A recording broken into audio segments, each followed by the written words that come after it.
less than a month away from the official release of Marvel Rivals, and their marketing campaign finally seems to be picking up. Let's have a look.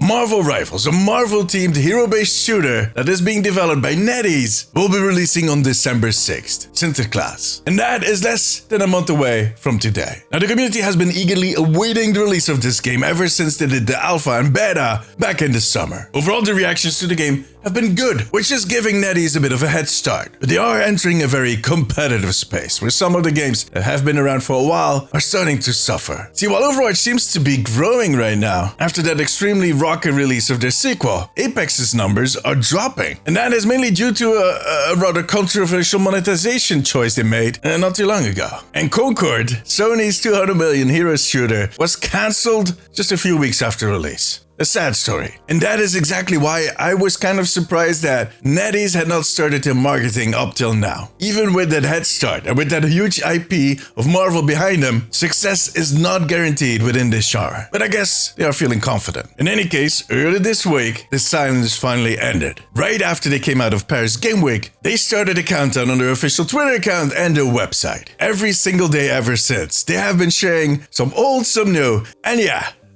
something blue. We got to see some of the heroes that were already included in that test event this summer, like Rocket, Iron Man, Thor. And we also got to see some of the skins that we had already seen, like Green Scar Hulk, but also Eldritch Armor for Magic, which is a completely new skin. On top of that, they showed off the first gameplay for Psylocke, the first hero that they announced after they showed off Captain America and the Winter Soldier back at Gamescom. And all that just happened in these first few days. We still have about 30 days to go. Who knows what else they're going to show. There have been plenty of rumors and even some leaks on which heroes might be part of that initial roster, which is going to be unlocked from day one. But we do not have an official confirmation on how big the roster is going to be and which other heroes they have in mind. So that might be something they'll share in the next few days. But look, with the Marvel universe being as big as it is, and NetEase feeling very comfortable with picking some of the lesser known heroes for the roster, it could be just about anybody. I also hope that we get to see some new maps and maybe some alternate game modes. There is a lot to discover. However, the biggest question that I'm kind of pondering, so to speak, is what is going to be the monetization model? One of the problems that this live service shooter genre has been struggling with is exactly that, trying to balance the income versus the money that you spend. With all the competition that is going on within the genre, it is very important to keep your community entertained. And to do that, you need a lot of content. Making all of that content costs a lot of money. So you're trying to get that money from your players, and that is where it gets a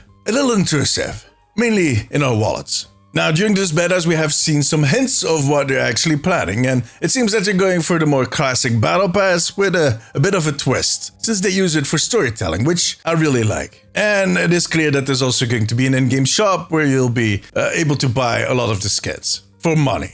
The big question, of course, is how expensive is this all going to be? Because that is going to make the difference between being fair and being intrusive. That's such a nasty word.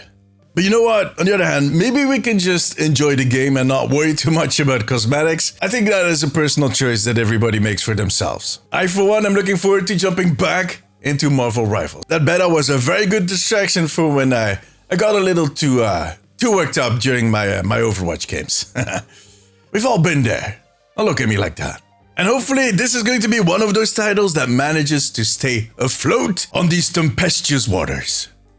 Why do I always sound like a freaking pirate when I say stuff like that? In any case, tell me, are you looking forward to Marvel Rivals and what do you want them to reveal in the coming days? Let me know in the comments. Marvel Rivals is releasing on December 6th on PC, PlayStation and Xbox. For now, however, that was it. If you enjoyed this video, give it a thumbs up and make sure to subscribe. I'll see you guys in the next video. Till then, take care of yourself, take care of each other. Bye bye.